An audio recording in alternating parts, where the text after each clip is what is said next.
Hello, hello, hello. This is day 34 of reading the Bible in a year. And this is the third reading. So I've got to do the second chapter of Hebrews.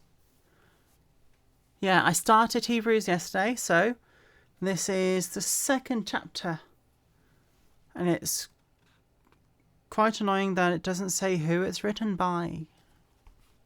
Yay. Do not neglect salvation. Therefore we must give more earnest heed to the things we have heard, lest we drift away.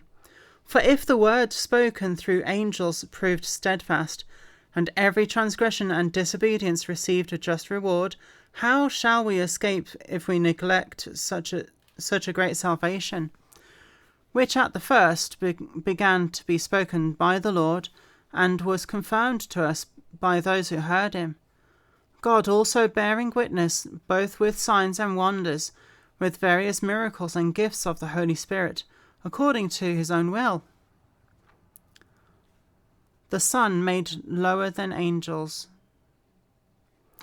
For he has not put the world to come of which we speak in subjugation to angels, but one testified in a certain place, saying, What is a man that you are mindful of him, or the Son of Man that you take care of him? You have made him a little lower than the angels. You have crowned him with glory and honour, and set him over the works of your hands. You have put all things in subjection under his feet. Where is that from? In Psalm 8. Okay. For in that he put all in subjection under him, and left nothing that is not put under him. But now we do not yet see all things put under him. But we see Jesus, who was made a little lower than the angels for the suffering of death, crowned with glory and honour, that he, by the grace of God, might taste death for every one, bringing many sons to glory. For it was fitting for him, whom are all things, for whom are all things, and by whom are all things, in bringing many sons to glory, to make the captain of their salvation perfect through sufferings. For both he who sanctifies and those who are being sanctified are all of one, for which reason he is not ashamed to call them brethren, saying, I will declare your name to my brethren. In the midst of the assembly I will sing to praise you. That's from Psalm 22. And again, I will put my trust in him, from 2 Samuel and Isaiah 8.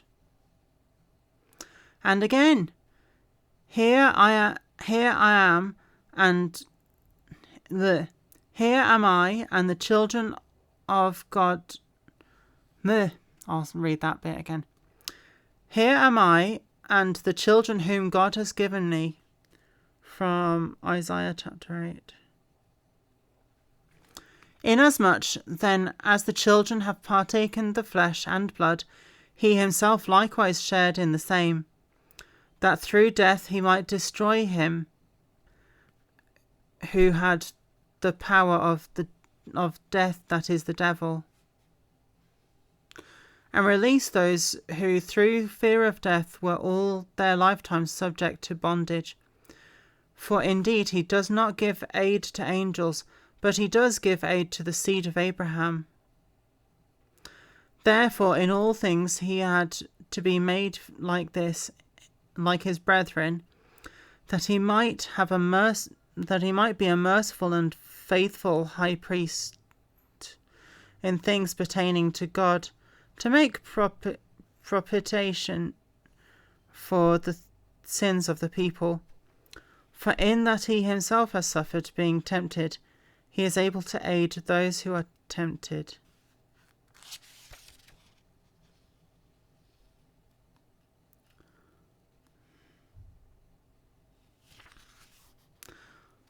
I need to look at who's supposed to have written Hebrews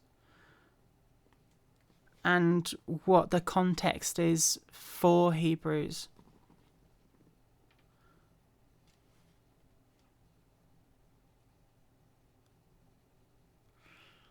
Because it's I'll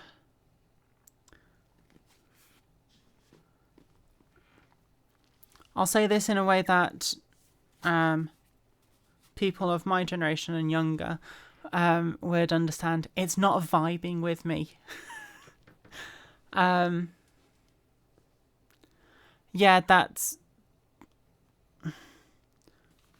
like it's not making sense to me. That's probably because of me not understanding it properly. I'll have to ask. Alright, I will leave you there for today, and I'll see you tomorrow for day 35.